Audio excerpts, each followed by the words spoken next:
আপকি আদালতে কেন্দ্রীয় মন্ত্রী পীযূষ গোয়েলের ওপর অভিযোগ হলো যে এনার পার্টি টাকার জোরে রাজনীতি করে। পীযূষজি, প্রিয়াঙ্কা গান্ধী কর্ণাটকে বর্তমানে ক্যাম্পেইন করছেন। উনি বলেছেন যে এই দেশে অনেক ধরনের চোর আছে।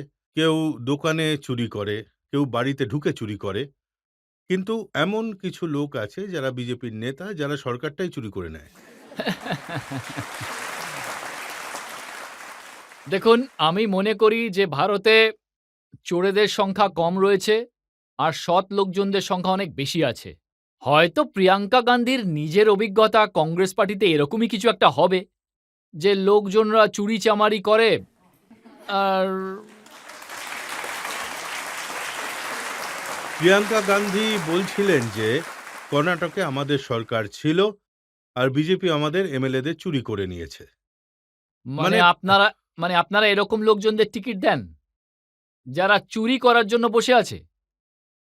মানে কংগ্রেস পার্টি যদি এরকম প্রার্থী রাখেন, তাহলে আমি তো মনে করি যে কর্ণাটকের জনগণ একজন এমএলএকেও ওদের বাছাই করে পীযূষজি, দেয়নি। এটা তো প্রত্যেকবার হয়। মহারাষ্ট্রতে মহাবিকাশ আঘাড়ির সরকার চলছিল, আপনি 40 জন এমএলএ চুরি করে নিয়েছেন। না, আমি তো কাউকে কখনো চুরি করিনি। আপনিই ভাবুন, যদি ৫৪ জন এমএলএর মধ্যে ৪০ জন এমএলএ যদি বলে যে আমাদের মুক্তি চাই একটা অসৎ নেতৃত্ব থেকে, আমাদের মুক্তি চাই একটা ব্যর্থ নেতৃত্ব থেকে, একটা ব্যর্থ সরকারের থেকে, তাহলে আসল শিবসেনা তো ৪০ টা এমএলএ কে নিয়ে হলো, তাই না? ওই যে না, গোনাগুনতি আমরা দুজন, আমাদের দুজন বলা লোকেরা থেকে গেছে, ওরা কি আদৌ সেনা? আমি তো চুরি করিনি। আমি মনে করি যে যারা একটু আধটু আছে তাদেরকে চুরি দেখুন, করে রাখা হয়েছে। চুরি করেননি, কিনেছেন ৫০ কোটি দিয়ে। আরে যদি ওনারা তো বলেন ৫০ খোখা। ব্যাপারটা হচ্ছে, আমার তো এইসব পরিভাষা ঠিক জানা নেই। আজ আপকি আদালতে এসে আমি শুনছি। কিন্তু হয়তো আ মহাবিকাশ আঘাড়ির নেতাদের কাছে তো এগুলো রোজকারের কাজকর্ম হবে। ওদের কাছে এইসব বড়, বড় পরিসংখ্যান, বড়, বড় কাজ। আমি তো এটুকুই জানি যে খোকা মানে কোটি, তাই না? ৫০ খোখা মানে হলো ৫০ কোটি। হ্যাঁ, তো কোটি তো আমি একমাত্র দেখি ৩.৫ কোটি লোকেদের বাড়িতে বিনামূল্যে বিদ্যুৎ। আমি তো এটা দেখতে পাই যে ১১.৫ কোটি দেখুন, লোকেদের সবথেকে বাড়িতে রান্নার গ্যাসের কানেকশন। পীযূষজি, এইসব আমি তো ওই এমএলএরা পরিসংখ্যানে কোটি দেখতে পাই। যেসব লোকেরা এই অভিযোগ করছেন তাদেরকে জিজ্ঞাসা করা উচিত ওদের কাছে এই খোকি আর খোকা কোথা থেকে আসছে। এসব ফাঁকা আওয়াজ করে কোনো লাভ নেই কিন্তু। দেখুন, এটা তো হতে পারে না যে এসব এমএলএরা বিনামূল্যে গৌহাটি চলে গেলেন, বিনামূল্যে শিবসেনা ছেড়ে সিন্দেজির সাথে চলে গেলেন। কিছু তো নিয়েছেন নিশ্চয়ই। দেখুন, ব্যাপারটা হলো, ওনার যখন কষ্টটা খুব বেশি হয় আর ওই কষ্টের অনেকবার আমি লক্ষ্য করে দেখেছি, হেমন্ত বিশ্ব শর্মা বাবু আসামের বরিষ্ঠ নেতা উনি। যখন একজন ব্যক্তি নিজের নেতার সঙ্গে বছরের পর বছর ধরে আশা নিয়ে থাকে যে আমি একদিন নেতার সঙ্গে দেখা করব, আর তারপর একদিন অবাক করা দিনটা চলে আসে যে উনি নিজের নেতার বাড়িতে গিয়ে ওনার সঙ্গে দেখা করার সুযোগ পান। আর ওই দিনকেই ওই নেতা কুকুরের সঙ্গে খেলা করে আর এত বরিষ্ঠ একজন নেতাকে অসম্মান করেন। তাই অপমান সহ্য করার জন্য রাজনীতিতে ভালো লোকেরা আসেনি। আর ভারতীয় জনতা পার্টি হলো কর্মকর্তাদের পার্টি, কর্মকর্তাদের সম্মান করে। আর বর্তমানে হেমন্ত বিশ্ব শর্মা বাবুকে জিজ্ঞাসা করুন, কারণ আপনি গুয়াহাটির কথা বললেন। উনি যখন ভারতীয় জনতা পার্টিতে এসেছিলেন, তখন কতটা সম্মান উনি পেয়েছিলেন, কতটা উনার দক্ষতা অনুযায়ী উনি সুযোগ পেয়েছেন জনগণের সেবা করার। এখন তো শুনতে পাচ্ছি যে অজিত পাওয়ারকে সম্মান দিতে চলেছে বিজেপি। উনি আসবেন আর এনসিপি ওনার সাথে নিয়ে আসবেন। এটা তো একটা দুর্দান্ত পার্টি, যেখানে নেতা বলে আমি রিজাইন করছি বা রিটায়ার করছি, তারপর একটা নাটক করা হয়, তারপর আবার সব শলা পরামর্শ করা হয়। এই বিষয়টার ঘোরতর বিরোধী হলো ভারতের জনগণ। আর ওটার উত্তর ভারতের জনগণ দেবে। আমাদের সঙ্গে কে আসবে, কে আসবে না, সেগুলো নিয়ে আমি চিন্তা করি না। না, এই জন্য ভালো না যে লোকেরা আমার সঙ্গে স্বাভাবিকভাবেই যুক্ত না, হতে দেখুন, চায়। আপনি মহারাষ্ট্রের রাজনীতি খুব ভালোভাবে বোঝেন। তাই ওটাই তো আমি বোঝার চেষ্টা করছি। সিন্দেজির সঙ্গে যদি বিজেপি লড়াই করে তাহলে লোকসান হতে পারে। তাই জন্য অজিত পাওয়ারকে পাশে চাইছেন। আমি স্পষ্ট করে বলতে চাই যে একনাথ শিন্দে বাবু মহারাষ্ট্রের মুখ্যমন্ত্রী, শিবসেনার নেতা উনি। আর শিবসেনা ভারতীয় জনতা পার্টির সঙ্গে যৌথ সরকার দৃঢ়ভাবে মহারাষ্ট্রতে জনগণের সেবা করে চলেছে। আপনি এসে দেখুন যে গতিতে মহারাষ্ট্রের ডেভেলপমেন্ট, উন্নতি, প্রগতি হচ্ছে। আপনি সমস্ত প্রান্তে দেখতে পাবেন কোথায় মেট্রো লাইনের কাজ হচ্ছে, কোথায় ট্রান্স হারবার লিঙ্ক তৈরি হচ্ছে। নাগপুর থেকে মুম্বাইয়ের সংযোগকারী এক্সপ্রেসওয়ে সুপার এক্সপ্রেস স্পিডে চলছে। একটা আমাদের ধার্মিক তীর্থস্থানের উন্নতি হচ্ছে।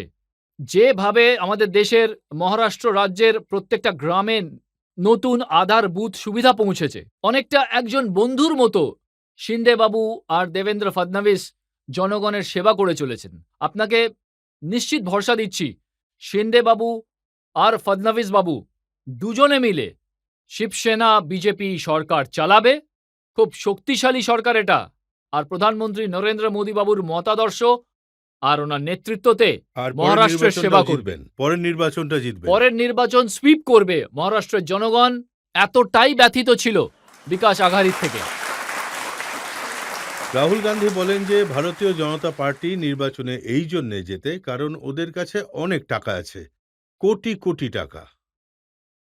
দেখুন, রাহুল গান্ধী বাবুকে তো আমি ওনাকে ব্যক্তিগতভাবে তো চিনি না, আপনি হয়তো চিনে থাকবেন।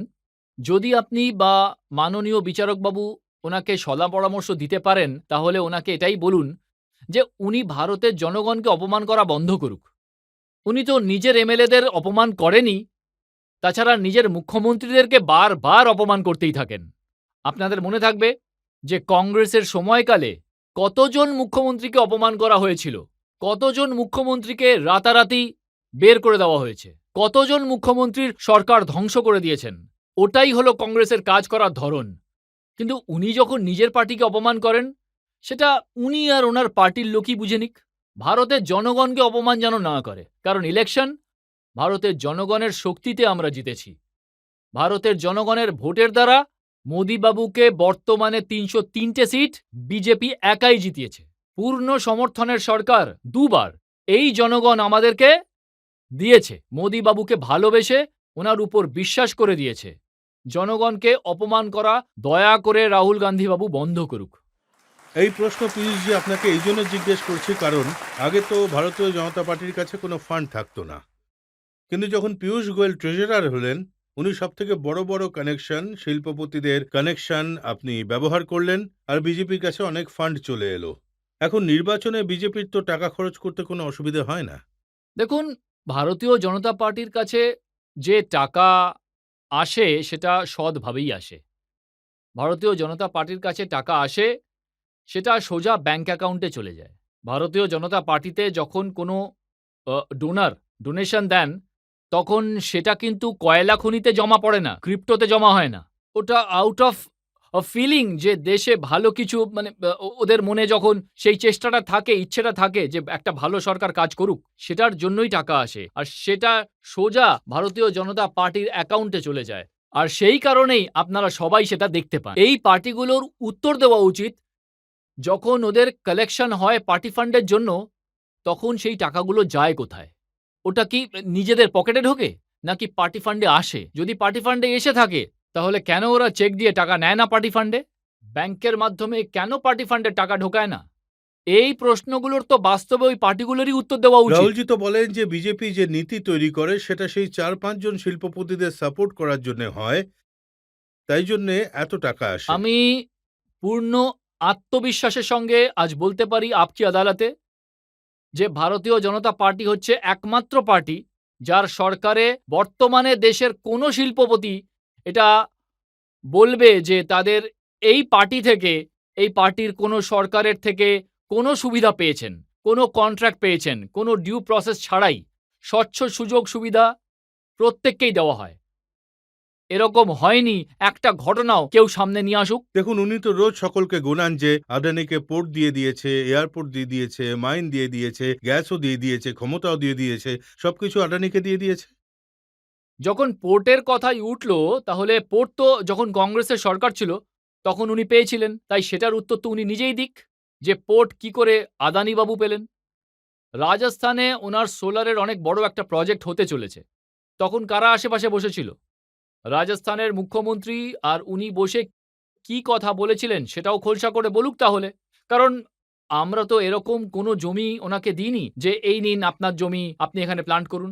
প্রত্যেকটা জিনিস একটা ট্রান্সপ্যারেন্ট প্রসেস ড্রিভেন এই সরকার পরিচালিত করেছে।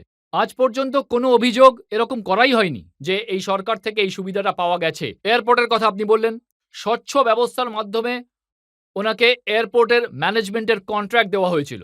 উনি নিলামে জিতেছেন। অনেক কোম্পানির সঙ্গে নিলামে ডেকেছেন। যদি ওনার নিলাম ডাক দেশের ভালোর জন্য হয়, সবার থেকে বেশি হয়, তাহলে উনি জিতে যাবেন।